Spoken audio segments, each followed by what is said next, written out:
Pozdravljeni v novem IQ&A-ju 2.0. Danes bom razlagal oziroma pojasnjeval, kako IQ razume, vidi in dela z skoliozo, stanjem skolioze, še posebej pri otrocih in najstnikih. Bom razlagal že vprašanje, ki sem ga dobil, in to je, da spraševalec je spraševal oziroma prosil, da naj podam razlago o vzrokih nastanka skolioze pri otrocih, kot jih vidi in uporablja IQ pristop. Vem, da ima te težave veliko otrok in da bo ta razlaga marsikom prišla prav. Osnovna stvar je, da je najprej potrebno ločiti oziroma določiti, da so za skoliozo lahko zelo različni razlogi in seveda tudi oblike. Nekatere vrste so povezane z razvojnimi, kostnimi, nevrološkimi, tudi prehranskimi ali pa z drugimi telesnimi, recimo tem, posebnostmi. In seveda tukaj je treba to obravnavati na ustrezen medicinski način. IQ se predvsem ukvarja oziroma obravnava idiopatsko skoliozo,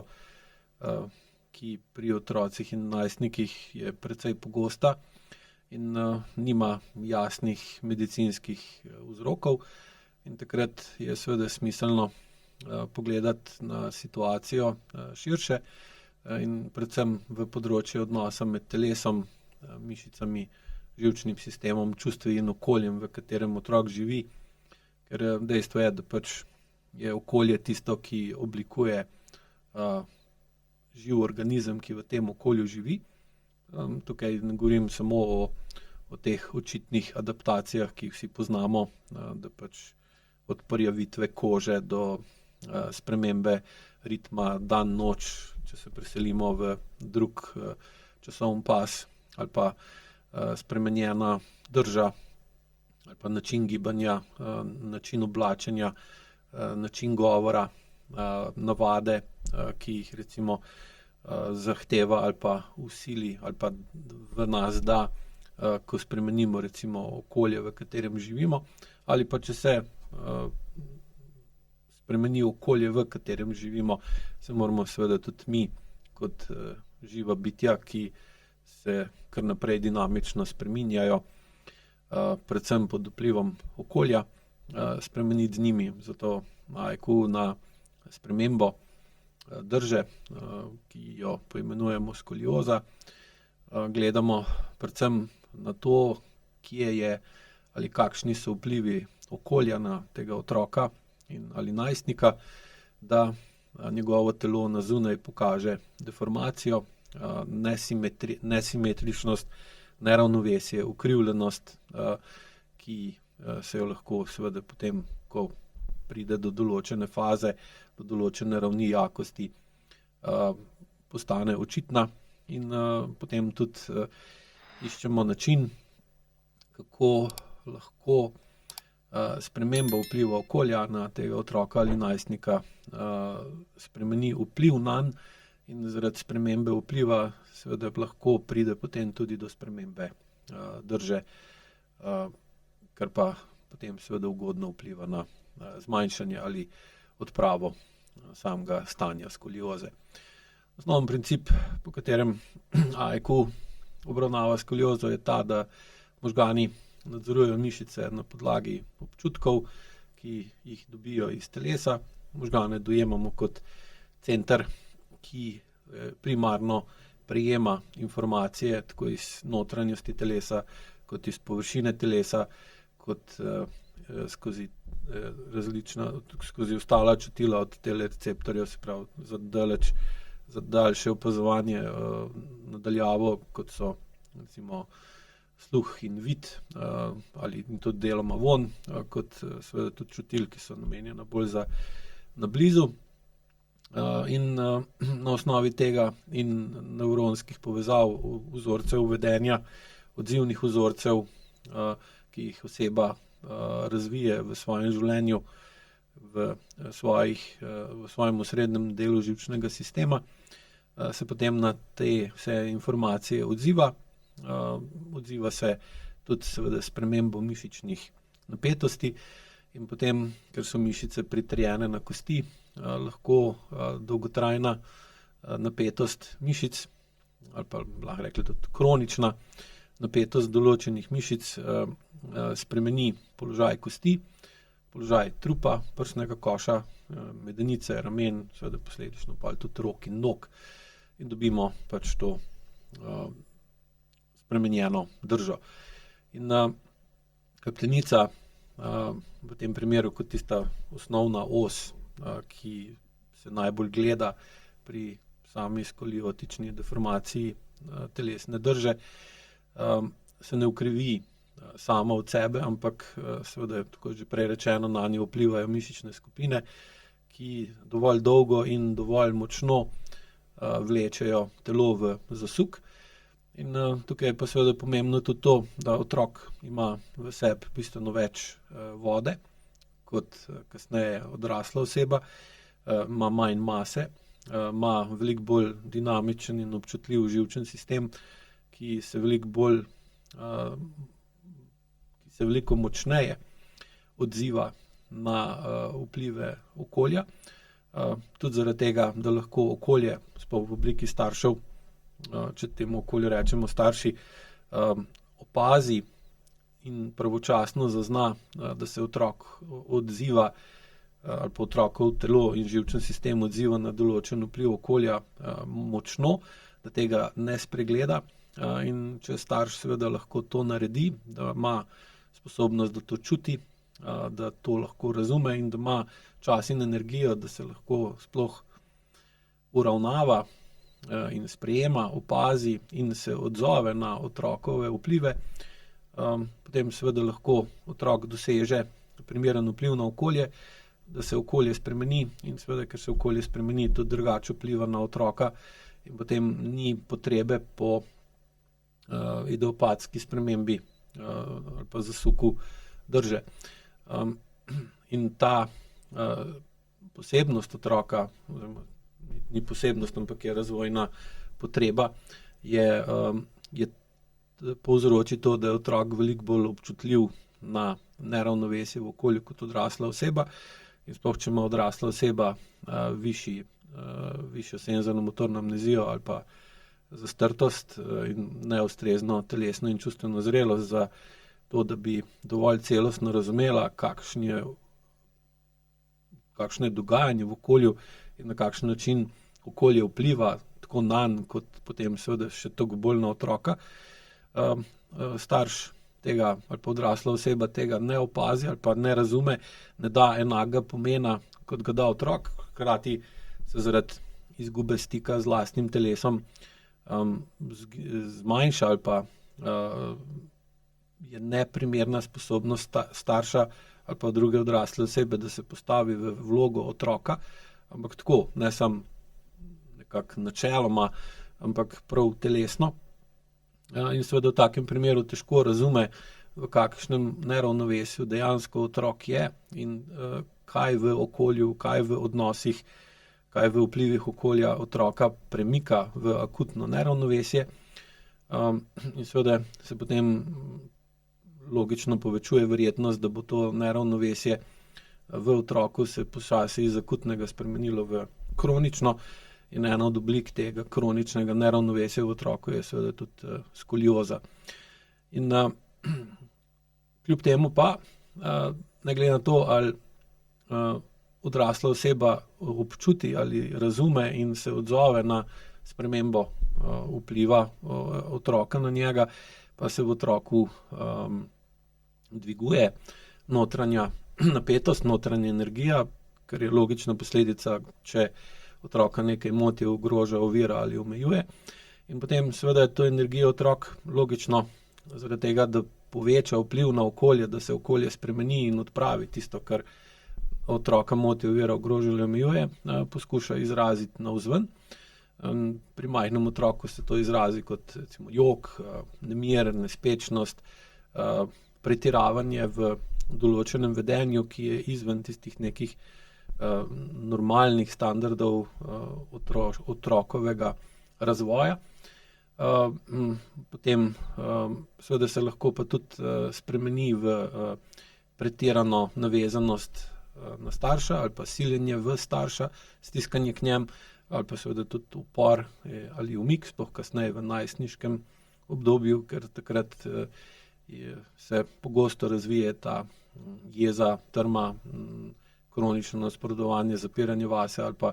izbruhi. In namen tega izražanja v takem primeru ni, da je otrok problematičen, ampak dejansko poskuša doseči, da bi okolje opazilo, da nekaj ni v redu in da bi se, kot že prej povedano, okolje primerno spremenilo. In zdaj, če se, je seveda tudi verjetnost, da pride do močne deformacije telesne drže manjša. Če pa se ne, ker je pa v primerih skolioze skoraj vedno prisotno, pa seveda se to opozorilo iz tega bolj aktivnega spremeni v kroničnega in starš bi lahko s pogledom na otroka videl, da nekaj ni v ravnovesju v okolju, v katerem otrok živi in se razvija, in da dejansko otrok deluje kot nek tak veliki kazalec ali pa pokazatelj, kaj točno ni v redu, samo če ga seveda znamo pogledati, pa znamo tudi pogledati vase in v svoj odnos do sebe in odnos, sploh v partnerski odnos med staršema, ki je eden od glavnih virov tako zdrave kot nezdrave napetosti in vplivov na otroka. In tukaj tudi AIQ deluje, sprav delamo z staršema, ne z otrokom ali pa najstnikom sami, predvsem na tem, da starš sam dojame, da ima v sebi senzorno-motorno amnezijo, da ima v sebi senzorno-motorno zastrtost, da iz svojega otroštva, iz svojega življenja prenaša ali pa živi po določenih vedenjskih vzorcih, ki se njemu pa se zdaj, ker se je na njih navadil ali pa se je mogel navaditi, delujejo ali pa jih dojema kot normalne, in potem seveda jih take kot tudi uporablja. Kaže se pa pri otroku, da niso ali pa da ne bi smeli biti normalni, ker otroka vržejo ven iz ravnovesja, ker otrok seveda se lahko uravnoveša na drugačne načine kot starš. Neko recimo odnosno neravnovesje med staršema ne bo se spremenilo v skoliozo pri starših, ker jo pa lahko to višek te energije pa napetosti spremenimo v neko odvisno vedenje. Pri otroku pa tega odvisnega vedenja še ni ali pa nima toliko možnosti ga razviti, pa da ne bi bilo opaženo, se mu pa seveda v določenih primerih spremeni v skoliozno držo. Ko pa starši lahko z AIQ-jem zmanjšujejo SMA pa SMZ, pa postopoma višajo telesno in čustveno zrelost ter vedno bolj slišijo sebe, pa opazujejo sebe, pa vedo, kako so in kaj delajo, lahko vedno bolj razumejo, da to, kako so oni in kaj oni delajo, včasih bolj, včasih manj vpliva tudi na otroka in ta vpliv je, čeprav je lahko popolnoma neviden, je lahko izjemno močen in je toliko močen, da zvije hrbtenico, da deformira pršen koš, da premakne medenico, da skrajša eno nogo in podobne stvari. In bolj kot to razume ali pa razumeta, bolj lahko to spremenita in seveda se potem vpliv okolja na otroka začne počasi spreminjati in posledično se lahko seveda počasi tudi spremeni otrokova drža. Tukaj seveda ne gre nič na hitro, to so vse procesi, ki trajajo več mesecev, tudi v hujših primerih ali pa močnejših primerih let, ker enostavno je to kompleksen sistem, da če hočete to na hitro ali pa na silo spremeniti, boste lahko dobili eno bitko na enem področju, da se recimo nekaj poravna na enem delu telesa, pa se potem pa poruši v neravnovesje nekje drugje v življenju, kar redno potem opažam in dobivam informacije od strank, ki rešujejo skoliozo kasneje, že ko niso več najstniki, ampak so odrasle osebe. In bolj ko to starši spremenijo, manj je pri otroku ali najstniku potrebna kronična zakrčenost določenih mišičnih skupin. Še posebej je tukaj močen vpliv na dihanje, ker je prsni koš je pri skoliozi običajno zelo ena od najbolj deformiranih telesnih struktur, predvsem zato, ker če hočemo zmanjšati vpliv svoje energije na okolje, zmanjšati vpliv svojih čustev na okolje, je potrebno ustaviti, zmanjšati ali pa deformirati dihanje, onemogočiti dober vdih ali pa kvaliteten izdih, otežiti poln vdih v eno stran prsnega koša, da ne dobimo občutka, da imamo moč, da smo jezni, da smo besni, da smo ogorčeni, da smo razočarani in podobno. Hkrati pa je seveda prsni koš tudi tisti, ki najbolj vpliva na to, kako se držimo, kako stoji ramenski obroč, kako imamo lopatice, kam je obrnjen, ali je obrnjen bolj v desno ali obrnjen bolj v levo. In to se pol z opazovanjem otroka ali najstnika in analizo odnosa starša do sebe in med staršema zelo jasno sestavi v povsem logično sliko, zakaj je otrok takšen, kot je. In v takem primeru se seveda to začne potem tudi spreminjati. Če se pa ne, potem pa otrok tega vpliva na okolico ne more izvajati dovolj učinkovito in ker ne more spremeniti okolico, more ali pa spreminja sebe in potem tisto, kar bi moral izraziti navzven, začne zadrževati znotraj sebe. Namesto glasu nastane notranja napetost, namesto izrečenih besed, ki bi ustvarile določeno napetost v odnosu s staršem ali pa s kom drugim, rajš zategne lopatico, ker noče ali pa ne sme več protestirati ali pa vidi, da je nesmiselno ali pa samo še slabš, zablokira vdih, zato da ne dobi dosti energije za dejanje skozi izdih. In potem razvijamo kronično napet prsni koš, zategnen trebuh, ki ni simetričen in pol seveda obrne zgornji del telesa in obrne prsni koš in s tem tudi pol hrbtenico. In če to traja dovolj dolgo, dobimo akutno nesimetrijo, potem iz akutne nesimetrije kronično držo, ki pa potem lahko pokaže ta skoliotičen vzorec. Tako da pravi kuju dejansko skoliozo razumemo kot zunanjo manifestacijo notranje neurejenosti some, se pravi človeka kot celote, in iz tega potem sledi, da v takih primerih skolioza ni samo nek mehanski problem, ampak je običajno tudi telesni zapis enega daljšega obdobja, v katerem otrok ni mogel dovolj jasno čutiti, se izraziti in urediti odnosa med sabo in okoljem. Ne pozabimo pa, da se otrok uči urejati odnos s sabo in okoljem od staršev. In če starši tega ne znajo ali nimajo dovolj dobro urejenega,